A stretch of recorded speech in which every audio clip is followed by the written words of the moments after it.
Hey guys, it's Sarah. Obviously my hair is still straight. Sorry about that. But sometimes I like to film, a lot of videos at once. Anyway, today I would like to discuss ghostwriting, yay or nay. Okay, most of you have probably heard about Zoella, the popular YouTuber publishing her debut novel, Online Girl, and she broke all kinds of sales records. I think she broke J.K. Rowling's sales record and Dan Brown's for I think it was their debut, like the first week sales. I don't know, something like that. Anyway, it was selling like a lot. And it recently just came out that she used a ghostwriter.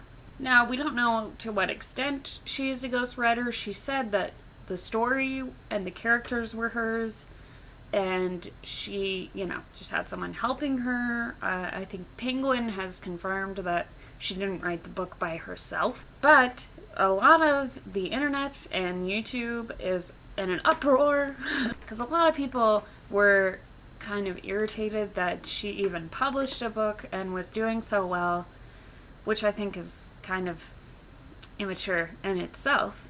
But let's just talk about ghostwriters. Okay, I don't know how many of you really realize this, but a lot of authors, published authors, famous authors sometimes, use ghostwriters. A lot of celebrities use ghostwriters, politicians, actors, basically anyone who doesn't really have time or the skills to actually write the whole book themselves. And I actually do some ghostwriting, obviously not for anyone famous, otherwise I would probably have a lot more money.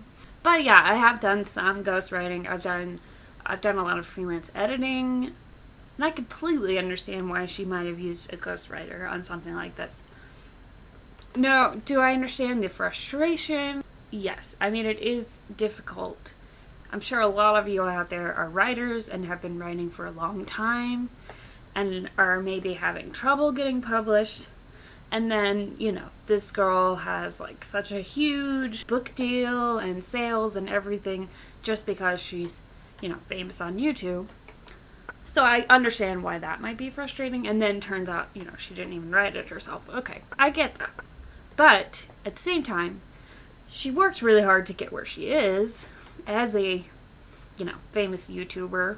As a writer, I don't think that you should compare yourself to other writers. Or as an artist, I don't think that you should be jealous of other artists' success. Because there's not like a finite number of readers, viewers, an audience, essentially. So it's not like you're competing with each other, really. I mean, just because I read, Harry Potter doesn't mean I'm never going to read any other books. I think as artists that we should be happy for each other's success and celebrate each other. Now, do I think it would be nice if she gave the ghostwriter more credit of, originally? Yes, I do. But I don't really think it's that big of a deal that she used a ghostwriter.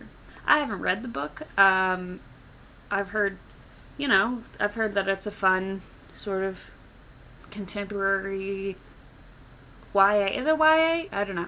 I don't even know that much about it. But a lot of people use ghostwriters to help.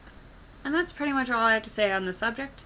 Let me know what you think down below. Are you super mad that she didn't write her book? Do you not care? What do you think? Let me know. Be sure to subscribe if you like my videos. And I will see you guys next time.